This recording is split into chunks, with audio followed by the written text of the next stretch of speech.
The arrow's design is mostly what makes it the ideal symbol for direction. Most arrows are comprised of two main parts, which ultimately become ideal in showing progression, flow, cycle rotation, and most importantly, direction. So the first part of the arrow we're going to have introduced by a little movie clip. This is the original icon for mail. It's a rudimentary phallus. Quite to the point. Yes. Recognize that shape? It's probably the shape you see in most arrows. And actually, it's the fundamental, most important part of the arrow.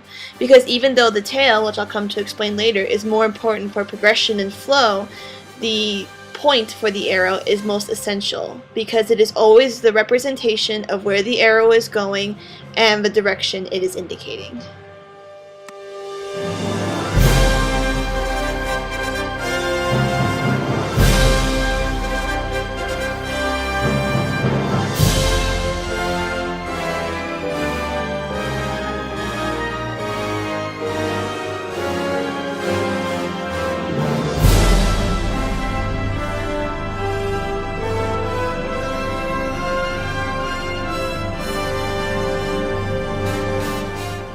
The second part of the arrow is what is called the tail. Now the tail can be represented in two different ways. The tail can either be a linear line, as with the symbolic form of the arrow, or it can be a tube in the more tubular version.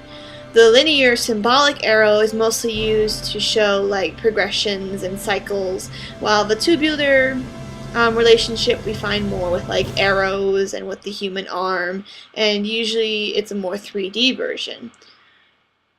The tail is different in representation because it's not as essential as the point, but it is essential when showing progression or flow. It shows where the arrow started and where it's continuing on since then. So it's almost like a record of the direction or progression the arrow has made as it moves along.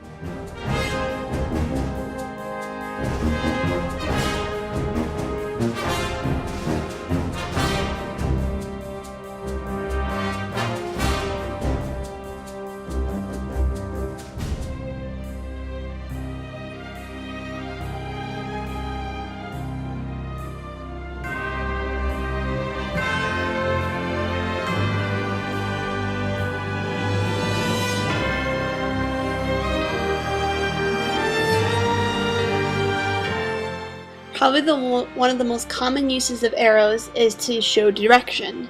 And often when we're traveling, when we're lost, or we're trying to find our way somewhere, or planning a trip, we usually use arrows to represent the direction we are going. And sometimes we find that even if we don't have the arrows, or we don't have a sense of direction, or the arrows are wrong or confusing, we often find it frustrating because we depend on them for so much of traveling.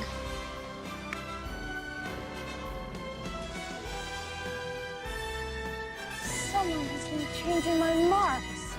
What a horrible place this is. Not fair. And while most arrows are representative of some kind of direction in any form, they are also, most importantly, that basic sense of direction that we use most commonly every day.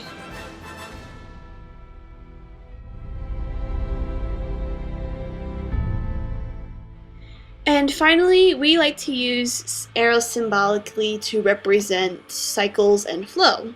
And as we know, cycles is another form of pattern in which we end up in one place and we end up right back at the beginning again. So it's a complete cycle, and we use arrows a lot to represent this, whether it be the Earth rotating, as in this clip, or we also use it a lot, you see the traditional reuse, reduce, recycle, that's made up of 3 arrows showing that it goes in the basic cycle of use, recycle, get used again. So cycles are a very common symbolic form that we use for arrows.